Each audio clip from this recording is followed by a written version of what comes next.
She'll get nothing. Dad hated her. My sister Vanessa didn't whisper it. She said it across Daniel Mercer's conference table like she wanted every relative in the room to hear. A few people looked away. Uncle Raymond didn't. He laughed. Then his eyes moved to my 10-year-old son, sitting beside me.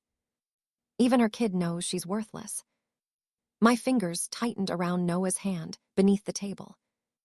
Don't listen to him, I whispered. We're leaving as soon as this is over. Vanessa leaned back in her chair, surrounded by relatives who had already gathered around her side of the table, as though Dad's estate had been divided before the lawyer opened the folder. Dad finally corrected his biggest mistake before he died, she said. Mr. Mercer adjusted his glasses. Let's proceed. The room went quiet. He began reading the document Vanessa had supplied. My father's accounts, investments, and authority over the estate went primarily to Vanessa. She was named executor. Then Mercer reached my name. To my daughter, Loica Rose, I leave the box containing her childhood belongings and personal keepsakes. That was it. Someone shifted behind me. Vanessa smiled. And for one terrible second, I wondered whether she had been telling the truth. 6 weeks before Dad died, he had looked me directly in the eyes and said, "Whatever happens between us, Noah will always have a home here." But after that came our argument. The worst argument we'd ever had. I had walked out believing there would be another visit, another conversation, another chance to fix it. There was. Dad's condition deteriorated, and Vanessa kept telling me he didn't want to see me. Now I was staring at what appeared to be proof. Maybe he really had died angry with me. Maybe the humiliation around that table was exactly what he had intended. Vanessa folded her arms as Mercer turned to the final page. Read the signature, she said. Then maybe Loica can finally accept it. Mercer didn't answer. His eyes had stopped on something near the bottom of the document. The smile disappeared from his professional expression. What is it? Vanessa asked. Mercer leaned closer. I followed his gaze. A date. That was all. But beside me, Noah suddenly stopped staring at the floor. His hand went rigid inside mine. Noah. He didn't answer. He was staring at that date as if he had seen it before. Then he slowly raised his eyes toward Daniel Mercer. And as I looked from my son to the document my sister claimed was Dad's final will, one question hit me. Why did Noah recognize that date too? 6 weeks before Dad died, Noah and I had walked into his house carrying groceries and his favorite lemon cookies. Dad barely looked at the bags. Vanessa wants me to sign more papers, he said. He was sitting beside the living room window, thinner than I remembered, with several folders stacked beside him. What papers? She says they're financial authorizations, account documents, things she claims I already approved. I sat across from him. Then don't sign anything until Mr. Mercer reviews it. Dad's expression hardened. You don't believe me either. That isn't what I said. You think I'm confused. Dad, I think you're exhausted. That's exactly why Mercer should check everything before you accuse Vanessa of taking advantage of you. He pushed the folders away. So now, I need permission to understand my own finances. The conversation collapsed from there. Every attempt I made to calm him sounded like another accusation to his ears. Finally, I stood. I'm not fighting with you. Then go. I did. I thought I would return when we had both cooled down. Instead, Dad got worse. Whenever I called, Vanessa answered. He's sleeping. He's too weak today. Then finally, he doesn't want you here, Loica. Soon relatives were repeating Vanessa's version. Dad was done with me. But one person was still invited. Noah. Dad specifically requested to see his grandson alone. When Noah returned from that brief visit, he barely spoke during the drive home. What did Grandpa say? I asked. He showed me something important. What? Noah looked out the window. He said it was between us for now. I respected that. Until the will reading. Back inside Mercer's conference room, Noah leaned toward me. Mom. What? He pointed subtly toward the document. The date. My stomach tightened. What about it? The paper Grandpa showed me had a different one. I stared at him. What paper? A will, I think. His voice dropped even lower. It was dated after that one. Across the table, Vanessa's face changed. She had heard him. There's no reason to delay this, she snapped. Daniel, finish reading. Mercer looked up. I need to examine something first. No. Vanessa shot out of her chair. Before anyone could react, she reached across the polished table and tried to rip Dad's supposed final will straight out of the lawyer's hands. Stop the reading. Daniel Mercer closed the will and pushed it away. Vanessa shot upright. You can't just stop because a child remembers some video.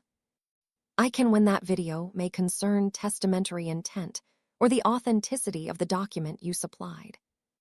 Mercer pressed the intercom. Please retrieve the restricted digital estate file for Mr. Rose's client account. Vanessa scoffed. We came here for a will reading, Daniel, not to watch home movies. No one is watching anything until I verify it. For the first time that morning, Vanessa wasn't controlling the room.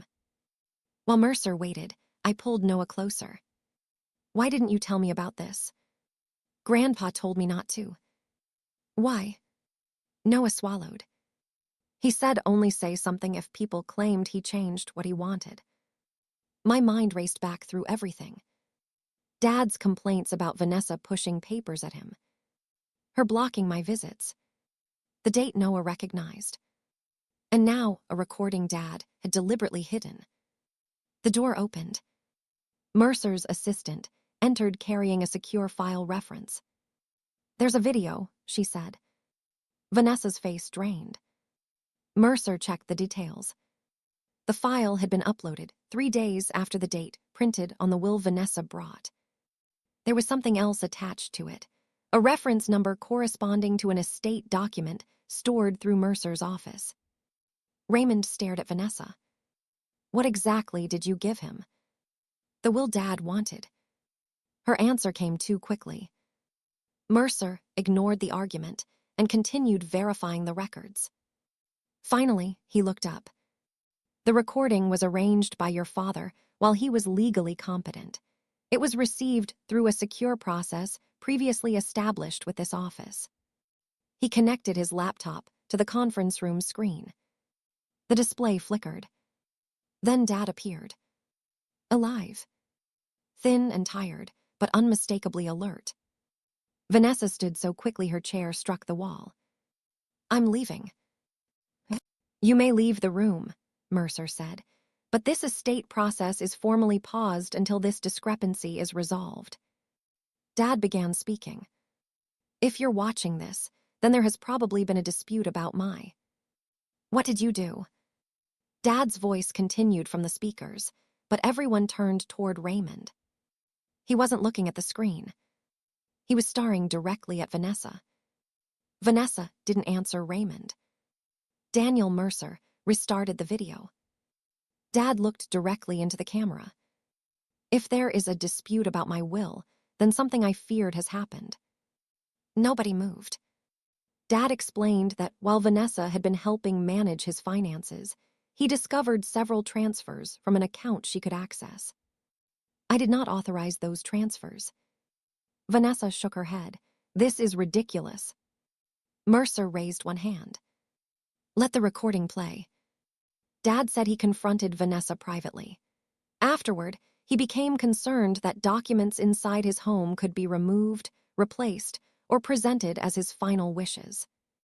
Then he mentioned the document sitting on Mercer's table. There is an older draft of my will among my personal files. That document is not my final will. Raymond slowly leaned away from Vanessa. Dad continued. He had executed a later will through Mercer's office. The signed original had never been left at his house. Mercer's office had retained it securely. That was the document Noah had seen during his final visit. Dad had trusted Noah with one simple instruction. If the family began arguing over an older document, remind Mercer about the video. Mercer stopped the recording and retrieved the estate record referenced in Dad's file.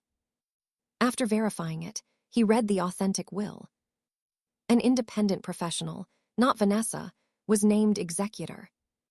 The family home went to me. I received 55% of the remaining estate. Noah received a protected education trust. Vanessa was left 25%, subject to lawful reconciliation of any funds determined to have been improperly removed.